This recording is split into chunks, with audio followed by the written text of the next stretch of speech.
So today is the 1st of December, which means that just a few weeks ago, on November the 16th, NOC version 2021 was officially put into effect. This is just a quick video highlighting the changes from the previous 2016 version to the new current one and how they might affect you. Now, before we get into it, if you're new to the channel, then make sure to hit that subscribe button and don't forget to hit the bell icon to get notified when I upload new videos. And for everyone else, don't forget to smash that like button. It really helps with the YouTube algorithm so I can keep making videos like this. So let's just begin with what the NOC system is. The IRCC, which is the Immigration, Refugees and Citizenship Canada, have been using the NOC system since 1992. It's a system that was designed to categorize and classify occupations for purposes of immigration in Canada. The latest update to this system is NOC version 2021, which was recently implemented on November the 16th, 2022.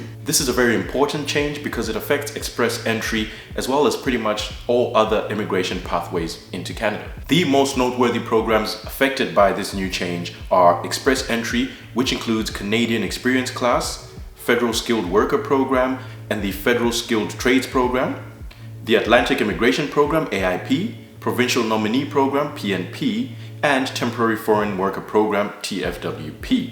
In total, there are 11 programs that will be affected, but the ones that I've mentioned are just the major ones. So a difference between NOC 2016 and 2021 is that the previous version required a candidate to have experience in the following NOC skill types: 0, A, B, C, and D. The new 2021 version runs on a tier system, which stands for training, education, experience, and responsibilities. And you can actually align the 2021 version to the previous version in terms of what the tier systems mean. But in a nutshell, tier 0 will be for management occupations, tier 1 will be for occupations that require a university degree, tier 2 will be occupations that require a college diploma or an apprenticeship with training of 2 or more years, or supervisory occupations. Tier 3 will be occupations that either require a college diploma, an apprenticeship with training of less than 2 years, or more than 6 months of an on-job training job. Tier 4 will be occupations that require a high school diploma or several weeks of training on the job. Finally, Tier 5 will be occupations that need short-term work demonstration and no formal education at all. Now, we've spoken about national occupational codes in a previous video, but here in a nutshell, the NOC 2021 version will be changing the codes from 4 digits to 5 digits. So there's a whole website where you can go and search that up and figure out which one or what is your new code. I'll leave a link in the description below as well. Now, probably most importantly for a lot of people watching this video is the eligibility criteria for express entry, which will change with the new tier system. So I'll just break it down in a nutshell. So for the Canadian Experience Class, you will need a CLB of 7 for tier 0 or tier 1 occupations, a CLB 5 for tier 2 or tier 3 occupations. And in terms of the level of work experience, Canadian work experience in an occupation listed in one or more of these NOC tier categories. So that's tier 0, tier 1, tier 2, or tier 3. The amount of work experience is 1 year in Canada in the last 3 years, either a combination of full-time or part-time work. You do not need a job offer, and you actually do not need education. And then for the Federal Skilled Worker Program, you will need a CLB level 7 for your English tests, and you will also need work experience in an occupation listed in one of these NOC tier categories. So that's tier 0, tier 1, tier 2, or tier 3. The amount of work experience you'll need is 1 year continuous within the last 10 years, and that could be a combination of part-time, full-time, or more than one job in your primary occupation. A job offer is not required, but you can get selection criteria points for having a valid job offer. So in other words, a job offer always helps create a better case for your application.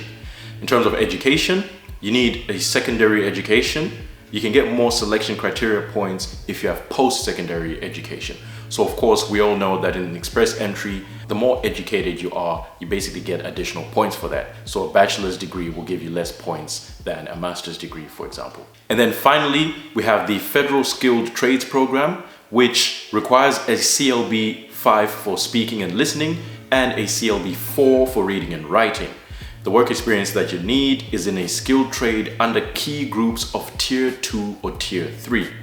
Now note that it's only 2 and 3 here. You also need 2 years within the last 5 years, which is either a combination of full-time or part-time work. In terms of a job offer, a valid job offer of full-time employment for a total period of at least 1 year or a certificate of qualification in that skilled trade issued by a Canadian provincial, territorial, or federal authority.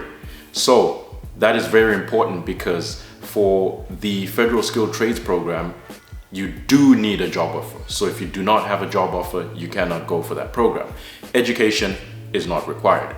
There are also a number of occupations that have been added to NOC 2021 that are eligible for express entry. There's 16 of them in total. I'll just mention a few of them. So now payroll administrators can apply for express entry, dental assistants and dental laboratory assistants, nurse aides, pharmacy technical assistants, elementary and secondary school teachers, sheriffs and bailiffs, correctional service officers, by law enforcement and other regulatory officers, aestheticians or electrologists and related occupations, residential and commercial installers, and so on. There are also now 3 jobs that are ineligible for express entry under the NOC 2021 system, and these are other performers, program leaders and instructors in recreation, sport and fitness, and finally tailors, dressmakers, furriers and milliners. So will this new system actually affect your CRS scores? This new NOC 2021 system won't necessarily change your CRS scores significantly, but what it appears to do is just to create a more specified immigration program where applicants are divided or more clearly divided into different categories with regards to the experience that they've had, the education that they've had, and so on. And then finally, in terms of updating express entry profiles, this is what the Canadian government is saying. So if you had your express entry profile submitted prior to November the 16th, then you do not need to update to the new 2021 system. So that's only if you've already submitted your application prior to November 16, 2022. If you haven't submitted your application before November the 16th, then of course you have to now update your application to the following new NOC 2021 system. It shouldn't take too long. It just requires you to basically look at your old NOC code and then search for that profession under the new NOC 2021 system, and also put your experience in there and figure out what tier that experience is classified under. Overall, this is a very welcome update to Canadian immigration, as this system seems to be a lot more specified, or at least at face value, because now we have a lot more categories, which sort of tries to categorize applicants, where the previous system was a bit more vague, which could have been a bad thing for people like myself, for example, that are, in very niche type of fields. So for example, I'm an engineer, but I'm a petroleum engineer. And in the previous system, it was sort of hit or miss in terms of how you classify that under engineering. And perhaps this new system, this is just what I think, at least at face value, appears to sort of categorize and create more different segments for applicants, which should help them be more selective or more specific in the type of immigrants that they want to send out invites to in the long term. So overall, a very welcome update, and I hope that this video has been helpful to all of you. Once again, don't forget to hit that subscribe button, and guys, don't forget to hit the bell icon to get notified when I upload new videos. But most importantly, make sure to smash the like button so I can keep bringing you videos like this. Thanks for watching, guys, and I'll catch you guys in the next one.